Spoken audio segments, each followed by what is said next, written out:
시편 15편은 다윗이 지은 시로서 여호와여 주의 장막에 유할 자 누구오며 주의 성산에 거할 자 누굽니까?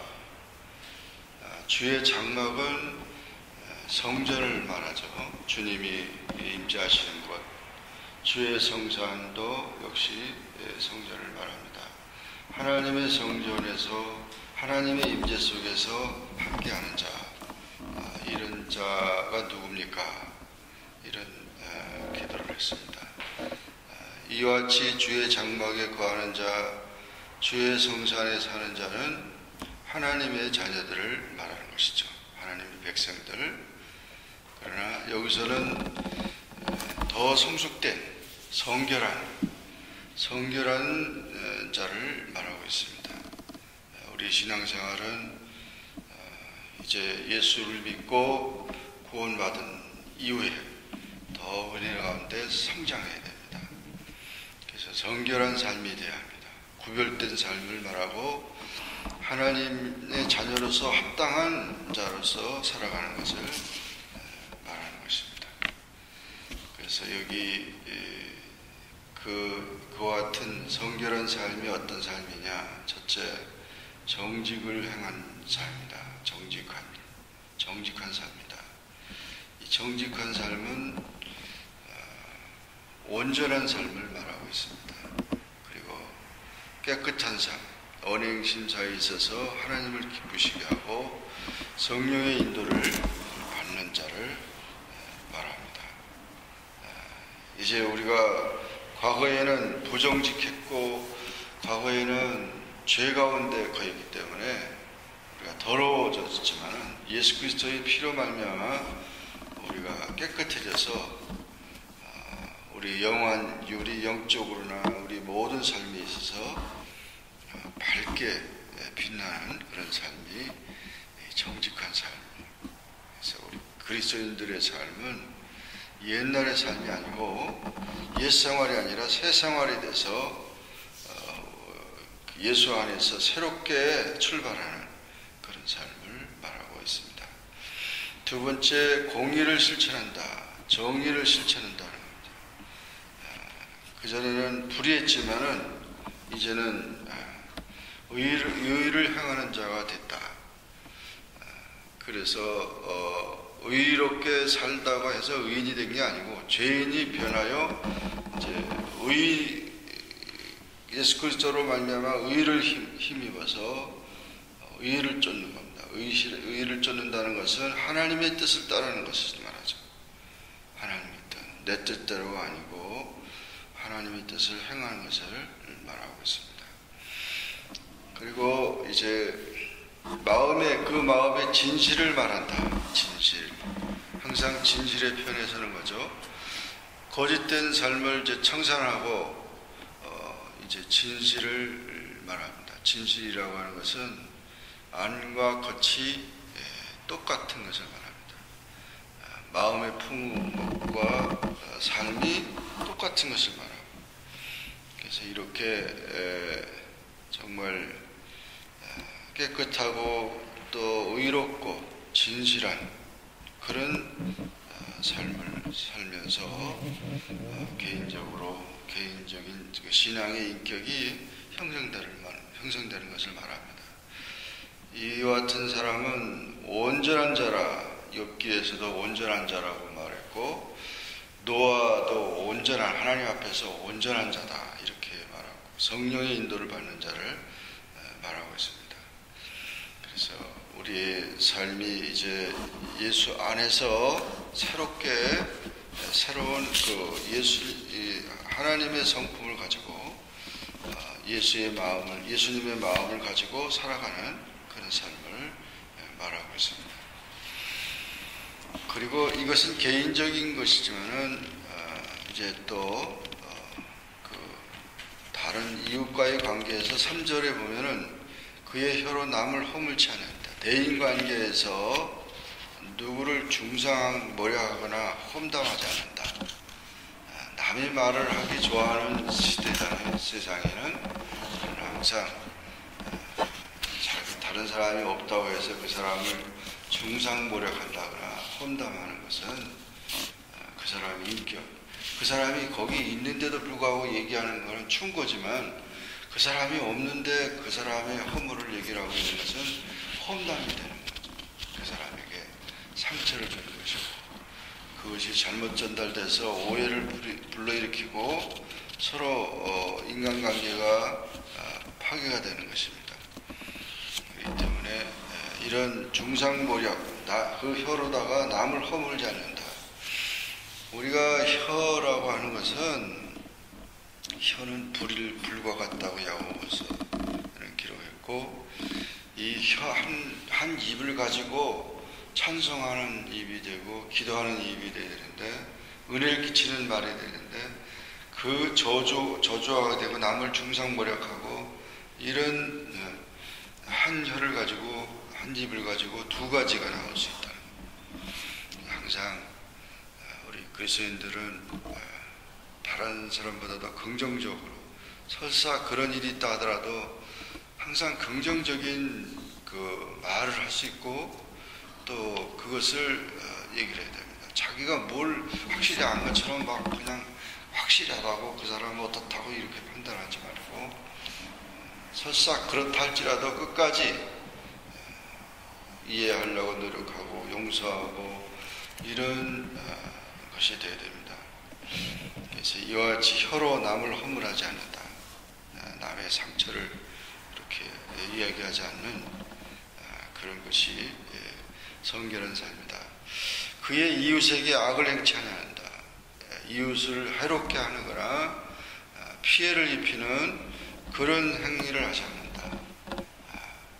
이웃사촌이라고 그러잖아요. 항상 대인관계에서 덕을 쌓고 모든 이웃들, 그 이웃들이 뭐 여러 가지 많은 이웃들이 될 수 있는데 그런 모든 이웃들을 친구로 삼고 잘 좋은 인간관계를 가져야 된다는 것이죠.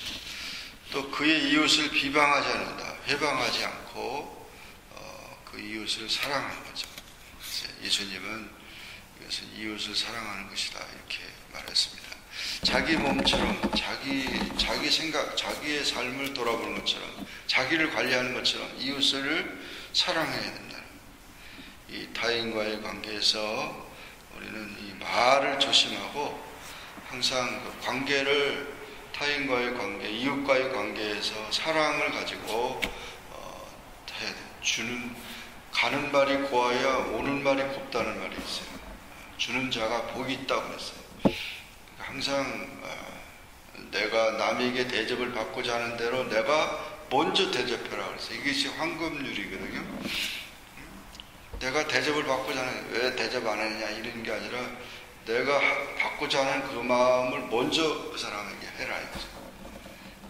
그래서 우리 그리스도인들은 언제나 이웃을 사랑하는, 또 이웃을 이제 그 이웃의 모든 것들을 잘 이렇게 아름답게 하는 그런 역할을 해야 된다. 그 다음에 이제 4절, 5절 이하에 보면은 그 사회적인 관계, 사회생활 할 때 그런 것을 말하고 있습니다. 이것은 이웃과의 관계, 친구와의 관계를 떠나서 더 대중적인 것을 말합니다. 그의 눈은 망령된 자를 멸시하며, 망령된 자는 어떤 자냐? 하나님께로부터 버림받은 자거든요. 하나님을 거역하고 멸시하고 이단자들, 이런 자들을 멸시하다. 그런 자들은 가까이 해서는 안 되죠. 왜냐하면 이런 사람들은 상당히 우리 신앙을 파괴하고 또 그 전염이 되는 거예요. 전염병이 왜 무섭습니까?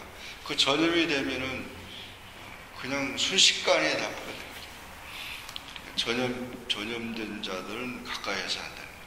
격리를 해야 되고 그 사람들의 그 영향력이 있어서는 안 돼요. 망령된 자를 조심해라. 이 망령된 자를 우리는 이웃이라고 말할 수 없는 거죠. 그런 사람들을.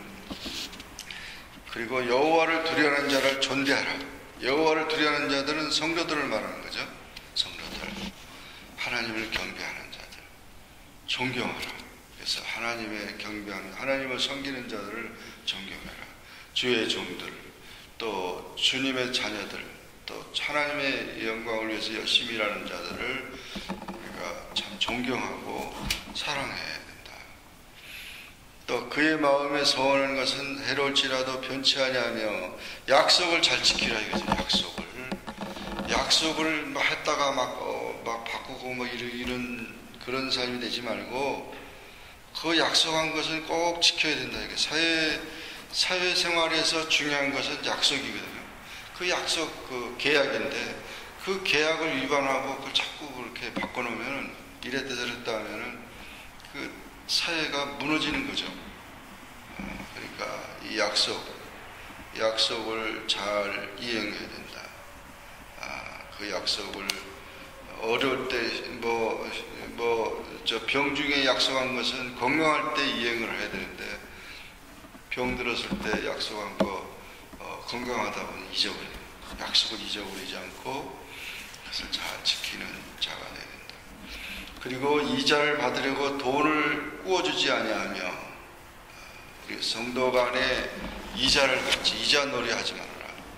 물론 뭐 은행도 그렇고 뭐 여러 가지 이런 그런 사회적인 그런 것이 있긴 하지만 개인적으로 돈을 가지고 고리대금하거나 그런 일들이 되서는 안 된다. 가난한 자를 불쌍히 여기고 도와주는 자가 돼야지 돈만 하는 자가 되지 말고 돈을 사랑하는 자가 되지 말라 이거죠. 돈이 필요하지만 그 돈을 사랑함이 일만하게 뿌리가 된다. 그 돈 때문에 얼마나 많은 범죄들이 일어나고 있습니까? 이런 문제를 이전 문제에 대해서 자비와 긍휼을 베풀어야 된다는 것이죠. 그래서 이와 같이 이자를 받으려고 돈을 꾸어주지 아니한다. 또 뇌물을 받고 무지한 자를 해하지 아니한다. 이런 뇌물은 눈먼 돈이죠. 눈먼 돈인데 그것이 들어가면 그렇게 열심히 잘했던 공직 생활을 끝내면서도 이제 정말 모든 비난을 받게 되고 그런 것이죠. 그러니까 이런 뇌물을 통해서 청탁하거나 이런 것 주거나 받거나 하는 일이 돼서는 안 된다. 이런 그 모든 그런 것에 해하지 아니하고 형제를 사랑하고 그런 사회적인 그런 면에서 빛이 되고 소금이 되어야 되는 거죠. 그래서 이렇게 사는 자를 이런 일을 행하는 자는 영원히 흔들리지 아니한다. 요동치 아니하고 또 베드로후서에 보면 이런 자를 하나님은 하나님 나라에 넉넉히 들어간다. 넉넉히 아주 합격시킨다. 이런 얘기를 하고 있어요. 그러니까 우리 신앙생활은 예수 안에서 우리가 구원받고 우리가 이 세상 살아가는 동안 빛되게 살아야 되고 소금되게 살아야 되고 정말 성결하게 살아가야 됩니다. 이런 아름다운 신앙의 인격을 가지고 살아가야 됩니다. 하나님을 영화롭게 하고 하나님을 기쁘시게 하는 그런 자가 되어야 된다. 하나님과 동행하고 하나님과 교제하는 자가 매일매일의 삶에 하나님께 올바르게 하나님께 이제 구별되게 드리는 삶이 되어야 된다. 오늘날 같이 총체적으로 불안하고 도덕적인 위기 속에서 우리가 이 진실한 그리스도인들이 정말 천국 시민의 자격을 가진 그런 거룩한 성품을 가진 자들이 많이 일어나야 됩니다. 그렇게 하나님 앞에 정직하고 이웃과 조화를 이루고 여호와를 경외하면서 모든 물질 관계에 선하게 사용하는 그런 신앙의 인격자들이 많이 일어나야 됩니다. 그것이 우리 신앙의 생활의 본이 되어야 되고 그 신앙생활의 목표가 되어야 되는 겁니다. 이런 예수님을 따라가며 예수님의 제자로서의 삶을 살아가는 그런 성결한 삶이 되기를 주의 이름으로 축원합니다. 기도하겠습니다. 주님 감사합니다. 하나님 저희들 사랑해 주셔서 주일을 지내고 또 한 주간의 삶을 기도로 시작합니다. 주께서 저희들의 삶을 인도해 주옵소서. 시편 15편에서 정말 하나님 기뻐하는 자가 누구이냐, 하나님과 함께하는 자가 누구냐, 하나님과 동행하는 자가 누구이냐, 개인적으로 하나님 앞에 정직하고 또 이웃과 조화를 이루고 또 여호와를 경외하며 또 물질을 선하게 사용하는 성결한 자인 것을 믿습니다. 이런 성결한 삶을 통하여 하나님 앞에 더 영광 돌리고 늘 아름다운 그런 우리 개인의 영혼 신앙의 인격이 되게 하시고 가정과 또 우리 이 사회가 또 교회가 될 수 있도록 축복하여 주옵소서. 예수님의 이름으로 기도하옵나이다. 아멘. 하늘에 계신 우리 아버지의 이름이 거룩히 여김을 받으시오며 나라의 마옵시며 뜻이 하늘에서 이룬 것 같이 땅에서도 이루어지이다. 오늘날 우리에게 일용할 양식을 주옵시고 우리가 우리에게 죄진 자를 사하여 줄 것 같이 우리 죄를 사하여 주옵시고 우리를 시험에 들게 하지 마옵시며 다만 악에서 구하옵소서. 대개 나라와 권세와 영광이 아버지께 영원히 쌓옵나이다.